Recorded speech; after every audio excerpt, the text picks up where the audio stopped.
मसूद साहब, आप साथ ही रहिएगा। दौरान गुफ्तगू ब्रिगेडियर रिटायर्ड वक़ार खान साहब ने भी हमें ज्वाइन किया। वक़ार खान साहब, आपके वक्त का बहुत शुक्रिया। ये बड़ा कदम अमेरिका का, बड़ा फैसला, जो कि इस फैसले के बाद पूरी दुनिया का रुख ही तब्दील हो सकता है। आप क्या समझते हैं? What's your take on it? बिल्कुल, हम तो इसको वर्ल्ड वॉर 3 ही गिनते हैं, इसका स्टार्ट है, इनिशियल शॉट्स है। और इसमें मेरे ख्याल 2-3 वजूहात हैं। एक तो अमेरिका की अपनी असेसमेंट है, दूसरा ये कि इनका जो मुंडा नंबर 1 था नेतन्याहू, उसको इतनी ज़्यादा मार पड़ी है बिकॉज देखें इसराइल के बारे में कम बात होती है।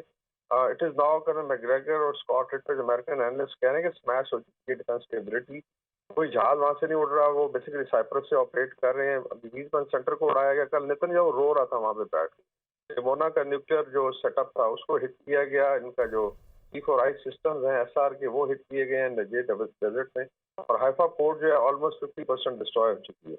और बहुत ज्यादा प्रेशर था। आई थिंक एक तो ये था कि इनकी 51st या 52nd स्टेट है, उसके दिफा के लिए उन्होंने आना था, लेकिन पहले उसको किया गया था आगे जो है।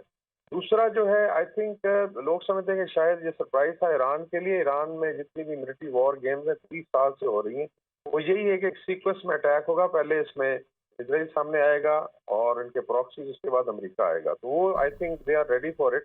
डिस्पाइट की अवॉइड उन्होंने की है, दे वांटेड कि लड़ाई ना हो because ultimately America super power है। लेकिन जो गल्फ वॉर 1 में सपोर्ट थी अमेरिका को रीजन में, वो नहीं है। रिलक्टेंटली अगर कोई लोग साथ हैं, अदरवाइज देखें जब इराक ने कुवैत पे हमला किया था तो पूरी दुनिया अमेरिका के साथ थी। उसके बाद ज्यादा यूनिलैटरल कार्रवाई हुई। अभी उस वक्त आई थिंक रशिया और चाइना तक ने सपोर्ट किया था। Now it's very different south west Asia. Basically global south जो है बाय एंड लार्ज ना जायनिस्ट के साथ है, ना इस इंपीरियलिस्ट पावर्स के साथ है, ये G7 जो है। और अभी मेरे ख्याल में ईरान के जो अगर सुप्रीम लीडर है, उनका 3 दिन पहले का बयान देख लें। उनका एक क्रिटिकल बयान था कि इट विल बी, अगर अमेरिका आता है तो हम लड़ेंगे, it will be very painful और इनको पछताना पड़ेगा। तो देखें, ये उन्होंने इसराइल के खिलाफ भी डिस्पाइट के लॉसेस उठाए हैं, उन्होंने साबित किया है। And they have I think lot of potential. Despite के आप नॉर्मली अवॉइड करते हैं सुपर पावर्स, लेकिन उन्होंने कैलकुलेट किया हुआ। अगर ठीक उसको है ट्रांसलेट वक़ार करें खान तो मेरे साहब, ख्याल में आपका मौक़िफ़, आपका जो नुक्ता नज़र है इस मुतालिक आ गया। आप साथ ही रहिएगा। मैं एक बार फिर मसूद अख्तर साहब की जानिब आऊँगा, उनसे उनका एक बार फिर मसूद खान साहब की जानिब आऊँगा। मसूद खान साहब हमें ज्वाइन करें, दिफाई तजज़ियाकार हैं। मसूद साहब, आपके वक्त का एक बार फिर शुक्रिया। आपसे मैं ये जानना चाहूँगा कि ईरान की जानिब से जिस तरह से पहले कहा गया कि अगर अमेरिका इस शमूलियत करता है इस जंग में बराह रास्त, तो मशरिक़ वस्ता में जो अमरीकी अड्डे हैं उनको बराह रास्त निशाना बनाया जाएगा। अगर ईरान इस तरह का कोई अमल करता है तो फिर मशरिक़ वस्ता, फिर उसके बाद अमरीका फिर बराह रास्त दोबारा से इस जंग में शामिल होगा और फिर हमला करेगा। तो फिर सूरत हाल कहाँ जाते हुए आप देख रहे हैं? ये लाइकली है, देखें कि उनकी सॉवरेनिटी, टेरिटोरियल इंटीग्रिटी की वायलेशन हुई है। और जो उनके मेन जो इनरिचमेंट साइट्स थे, नितान्स का और फर्दो, तो बहुत इंपॉर्टेंट थे दोनों, और इसके बाद इस्फहान का, वो स्ट्रक हुए हैं। तो अभी हम नेक्स्ट 2 से 3 घंटे में पता चला कितना डैमेज हुआ है। और आयतुल्लाह खामनाई ने चंद दिन पहले कहा था कि अगर ऐसा अमेरिका करता है तो हमारा जवाब होगा बड़ा लिथल किस्म का, हम इस पे कोई कंप्रोमाइज नहीं करेंगे। सो अब डिपेंड करता है, देखें कि कहाँ पे है। तो इनके जो एसेट्स हैं, देखें वो इराक में भी हैं, जॉर्डन में भी हैं, सीरिया में भी हैं, ओमान में भी हैं, कतर में भी हैं, बहरीन में भी हैं, तो हर सऊदी अरब में भी हैं, तो हर जगह पे हैं। लेकिन मुझे लगता है कि हो सकता है इराकी जो साइट्स में खतीफ हिजबुल्लाह, जो इनकी बहुत बड़ी प्रॉक्सी है, आजकल में वो 10,000 प्लस इसकी स्ट्रेंथ है, जो अल कुद्स फोर्स के अंडर कमांड है, तो वो वहां से वो भी एक्टिव हो सकती है। और जो इनके इंस्टॉलेशन से बेसिस है इराक में, वहां पे कुछ कार्रवाई हो सकती है। स्ट्रेट ऑफ हॉर्मुज पे कोई एक्टिविटी हो सकती है। तो मेरे ख्याल में एक टेस्टर के तौर पे ईरानी कुछ करेंगे, लेकिन कंप्रोमाइज नहीं करेंगे। वो इसका जवाब जरूर देंगे, क्योंकि उनकी सॉवरेनिटी पे एक स्ट्राइक हुआ है और पब्लिक ओपिनियन भी इसके फेवर में होगा, तो कंप्रोमाइज नहीं करेंगे। अल्टीमेटली जो बाकी ताकतों की यही ख्वाहिश है कि जो इजरायली हेजमनी है रीजन में, उसको मेंटेन किया जाए। अगर ईरान वीक होता है ईरान के, तो फिर देखें इसके बाद ईरान खड़ा नहीं हो सकेगा, इट विल रिक्वायर टाइम लगेगा। लेकिन ये है कि ये दोबारा ये स्टार्ट भी कर सकते हैं, इनके पास साइटिस भी है और भी साइट्स हैं, तो इस पे हो सकता है। अब डिपेंड करता है कि इसके बाद क्या अमेरिका दोबारा इन होगा जिस तरह ट्रम्प ने कहा है, तो वो डिपेंड करता है कि बाकी साइट्स पे भी स्ट्राइक्स हो सकती हैं। सर, रशिया और चाइना का इस सारे मामले पे क्या किरदार आप देख रहे हैं? जी हाँ, बहुत इंपॉर्टेंट होगा। रशियन देखे 2 दिन पहले प्रेसिडेंट पुतिन ने कहा था कि ईरान न्यूक्लियर बम नहीं बना रहा है, और उन्होंने कहा था बातचीत होनी चाहिए, और उन्होंने कहा था मैं मीडिएट करने को तैयार हूँ। इसी तरह चाइनीज ने कहा था हम रशियंस के जो प्रपोजल्स हैं उनको हम सपोर्ट करते हैं। अब मेरे ख्याल में जो स्टेटमेंट अभी आएगी वो बहुत इंपॉर्टेंट होगी, जो नेक्स्ट कपल ऑफ आवर्स में जो रशिया की तरफ से आएगी या चाइना की तरफ से आएगी, और उसमें दे में गिव सम थ्रेट्स कि हम ये कर सकते हैं। तो मेरा ख्याल में वो चीज़ हो सकती है। उसके बाद कुछ हो सकता है यूरोपियन यूनियन की तरफ से हम एक्सपेक्ट कर सकते हैं कि वो, क्योंकि वो एंटी वार से, कि वहां से आएगी। सऊदीज का जिन्होंने सपोर्ट किया ईरान को थ्रू आउट, तो वो उनके तरफ से, तुर्किया की तरफ से चीजें हैं, और पाकिस्तान तो ऑलरेडी ईरान के साथ खड़ा है।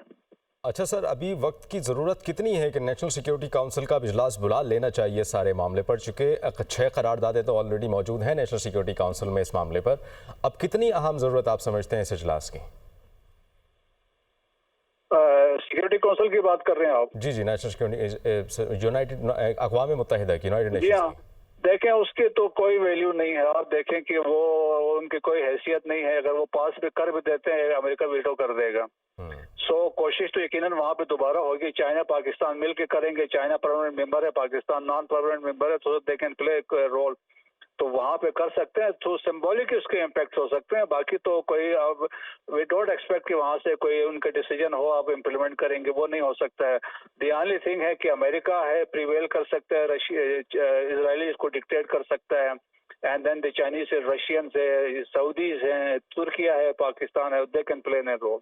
ठीक है। अच्छा सर, ये अमेरिका की जानिब से ये जो बयान आया है डोनाल्ड ट्रंप की जानिब से कि जो हमला किया है ये अभी सिर्फ वक्ती तौर पर है, मजीद हमले नहीं करेंगे, ये आप सिफारती बयान आप इसको समझ रहे हैं, या फिर उन्होंने कहा कि ये वक्ती तौर पर सिर्फ हमले नहीं बंद कर देते हैं? उन्होंने देखें ये एक किस्म का थ्रेट किया है कि हमने जो था, हमने ऑब्जेक्टिव्स अचीव किए हैं, तो इसके बाद बातचीत पे टेबल पे आए ईरान, तो वो थ्रेट है। फिर उन्होंने ये भी कहा अगर नहीं करते, अगर कोई जवाब देता है, फिर इसके बाद हमारा जवाब और ज्यादा होगा। तो वो बेसिकली डिक्टेट करवाना चाहता है, अपने टर्म्स और कंडीशंस पे बिठाना चाहता है। तो मेरे ख्याल में ईरान तो कभी नहीं मानेगा इस सिचुएशन पे। तो ये आप देखें, नेक्स्ट 2 से 3 घंटे इंपॉर्टेंट है, इसमें चीजें क्लियर होंगी। ठीक है। अच्छा, चीज़ें नेक्स्ट 3 और 4 आवर्स में तो क्लियर हो जाएंगी, लेकिन अभी समझते हैं ईरान के पास इतना ज़ख़ीरा है अस्करी, इतनी पावर है कि वो जिस तरह से अमेरिका ने हमला किया है उसी तरह से वो उनको जवाब दे सके। मशरिक़ वस्ता में जिस तरह से उन्होंने कहा कि फ़ौजी अस्करी जो अमेरिका के मौजूद हैं उन पर हमला किया जाएगा, तो इतनी ताकत है ईरान के पास? ईरान के पास जो पोटेंशियल्स हैं वो उनके मिसाइल है, और नेतन्याहू के बकौल 20,000 का था, लेकिन आम असेसमेंट में 5 to 7,000 है। और उनके पास वो टॉप क्लास मिसाइल्स भी हैं जो हाइपरसोनिक भी हैं, सिजील भी है, खैबर भी है, हाज कासिम भी है, और इसके अलावा देखें इमाद भी है। तो ये वो है कि जो 2000 प्लस किलोमीटर्स पे जाके स्ट्राइक करते हैं, हेवी पेलोड ये कैरी कर सकते हैं। एक तो वो चीज़ इनके पास अवेलेबल है। सेकंड, इनके पास जो इम्पोर्टेंट कैपेबिलिटी है ड्रोन्स की भी है। फिर देखें अल-कुद्स फोर्स के प्रेजेंस है मिडिल ईस्ट में, जो उनके जो प्रॉक्सीज हैं, तो वो उनको यूज कर सकते हैं। फिर मैंने आपको बताया स्ट्रेट और हॉर्मस पे एक्टिविटी हो सकती है, इनकी जो नेवल फोर्स है, तो ये फिदाइन टाइप स्ट्राइक्स भी हो सकती हैं। तो बहुत सारे ऑप्शंस है, तो ईरान इस पे एम्प्लॉय सबको कुछ ना कुछ करेगा। ठीक है। क्या ये हमला ईरान के खिलाफ मुश्तरका अमरीकी इसराइली पॉलिसी की इब्तिदा आप समझते हैं कि जिस तरह से आप बेंजामिन नेतन्याहू कोशिश कर रहे थे कि इस जंग में अमेरिका को लाया जाए, तो ये ज्यूश नजरिए के तहत ये आए हैं अमेरिका से? जी बिल्कुल ऐसे ही है। देखे भाई, ईरान वर्सेस अमेरिका इसराइल अभी हो गया, अभी जॉइंट अटैक्स आ गए हैं।